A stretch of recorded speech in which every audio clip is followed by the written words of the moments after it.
Welcome to the Gus Alva Perspective, a video cast that's earmarked to address a mindset of gratitude and abundance over the flip side, which would be scarcity and fear, which unfortunately drives many individuals at the present time. Being a board certified psychiatrist, the topic that we're going to be touching on right now is truly near and dear. It's quite salient for many reasons. Not only is it something that I see on a professional basis, on a regular basis, but it's certainly a topic that has hit home on a personal level as well. And it's also an important topic because, this is one of the very issues that is going to set up a frame for our futures. Our youth is really an important thing. And today we're going to be speaking about an epidemic that is striking the U.S. in a severe manner, but one that is not being addressed appropriately. And what I'm talking about is the opioid epidemic that we've seen occurring at the present time. The alarming and scary thing right now is that, believe it or not, just as of this past week, there's now notification that there is a new synthetic form of an opiate called isotonitazene, or ISO, which is literally 20 times more potent than fentanyl. Now, why should that alarm us?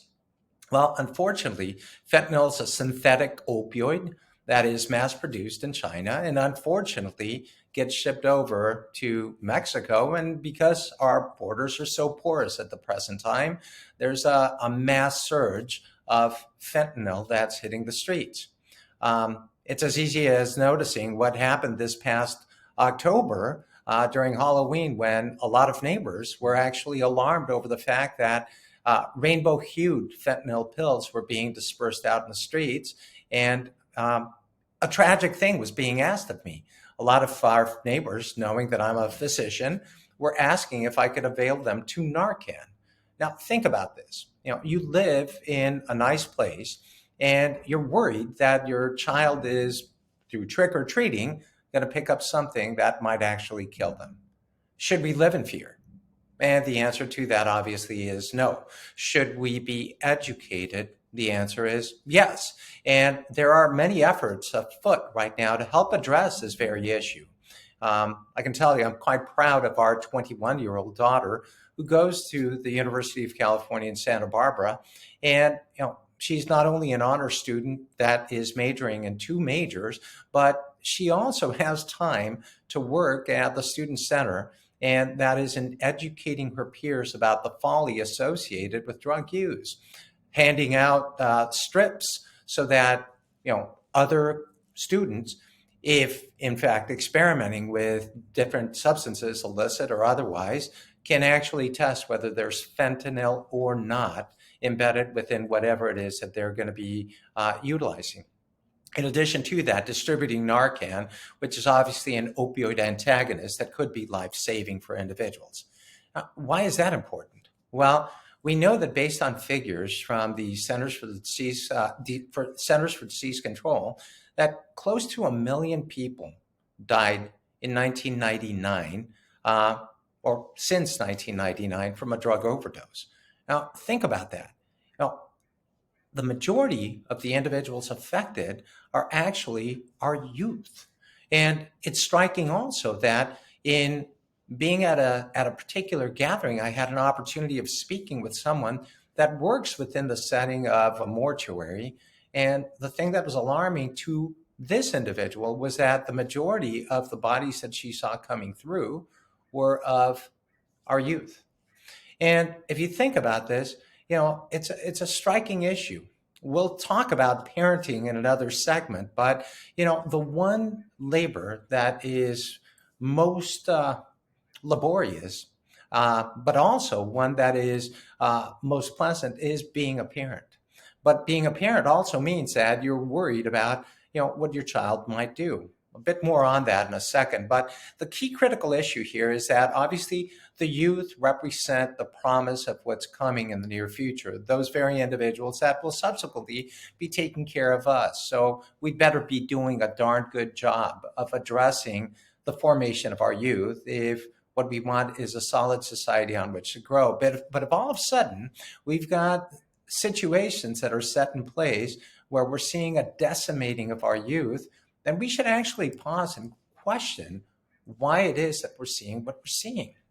The interesting thing here is that, people aren't necessarily over preoccupied over the fact that drug overdose deaths have risen fivefold in the past 2 decades. And the amazing thing is that when you take a look at all of these lives affected, that is horrific. And when you take a look at the fact that we readily understand that there is a supply and a demand issue, and we're not addressing that appropriately, then as a physician, that creates a great degree of concern for me. I made mention in other segments that we sometimes see individuals that have a dual diagnosis. And part of the problem right now with this epidemic that we're facing is that drug dealers have figured out that if they tinge other substances with fentanyl, that's an easy way of actually boosting their clientele. But the problem with that also is that when we talk about the utilization of very potent opiates, obviously these are substances that can strip one of one's existence very quickly.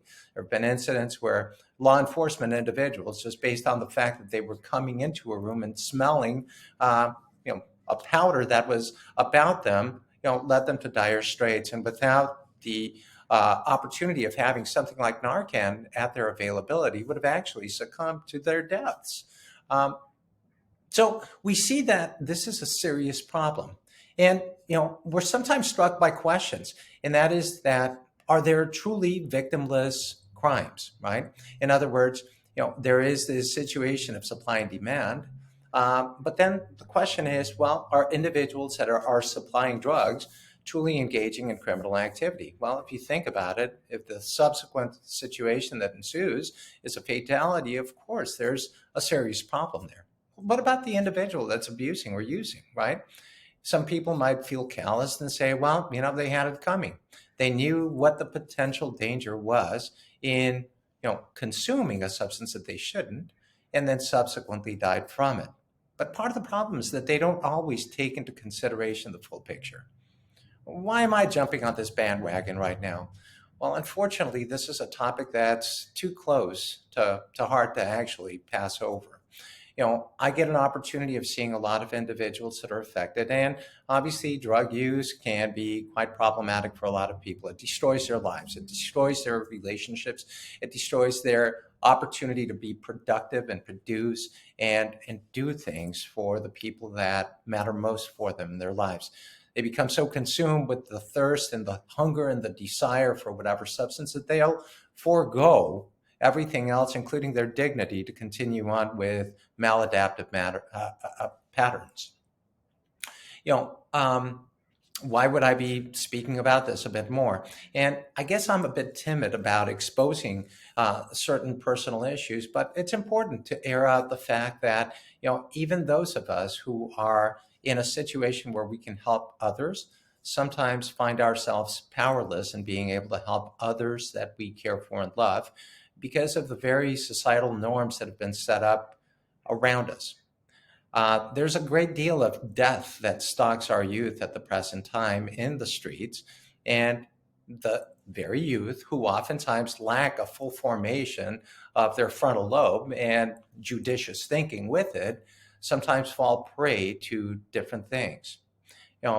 Take, for example, my very own son. Again, a wonderful human being, creative, incredible young man, 22 years of age, and unfortunately being offered, something that he didn't necessarily realize contained the very potion of death that subsequently made him die.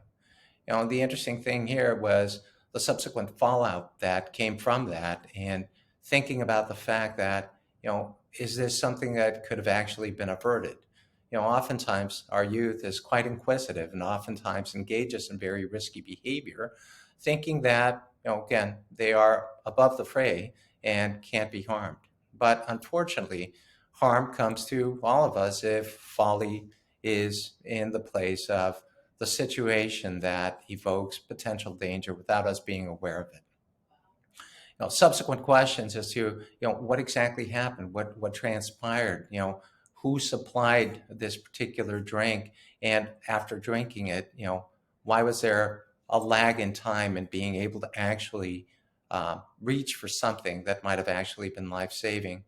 And there's so many things that subsequently factor in, but the important point that holds true is that this can happen to anyone.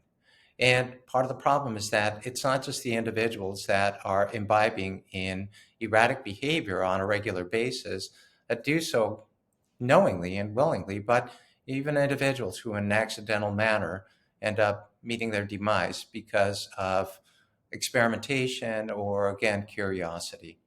And that saying, curiosity killed the cat, certainly applies, because as we take a look at what we are facing as a society and what our youth faces at the present time is the very essence of a lot of danger, which unfortunately gets cloaked with a sense of security. This can't really happen to me. This doesn't necessarily exist, but unfortunately it does. And efforts that should be placed in front aren't necessarily being done so. We basically see that there is a half-hearted effort at really addressing issues associated with why there are so many drugs that are flooding our streets, and why, as medical professionals, we subsequently sometimes face circumstances in which individuals' lives become shattered. Because when a bad outcome occurs, it's not just affecting that person that had that bad outcome, but certainly all the individuals around that person that cared for that individual. So despite the fact that some people may feel calloused and say, well, the issues associated with drug abuse or opioids, in fact, aren't something that's going to impact me. Well, we really don't know that, because we might have a situation much like what I just described right now, where a surprise along the road pops up, and now we're deep in the middle, in the thick of things, and now we're faced with the fallout of a tragic situation that might have been averted. And how might that be averted? Well, it's really interesting. The Centers for Disease Control talk about the fact that there's been such an abundance of deaths, that there's such an increase in problems. But what is actually being done at the present time to help avert or to help mitigate the amount of trash that's out in the streets for our youth? And I keep saying our youth. Not only is our youth affected, certainly age bracket is, but when you throw in the brash nature of immaturity of a young mind, where consequences aren't necessarily weighed out fully, you now have this ready recipe, this perfect storm for a tragic outcome to occur.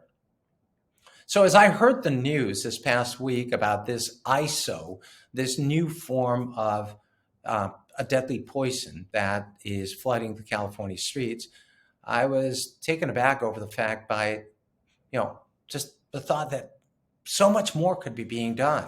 When you take a look at opioid antagonists and speaking about this, it's a good idea now that the government has stepped in. And if somebody is taking an opioid, they should have access to an opioid antagonist just in case that there's going to be some type of an overdose. We know also that certain medications that contain opioid antagonists can be overcome by an exaggerated amount of opioids that are utilized to overcome that inhibitory effect of the medicine.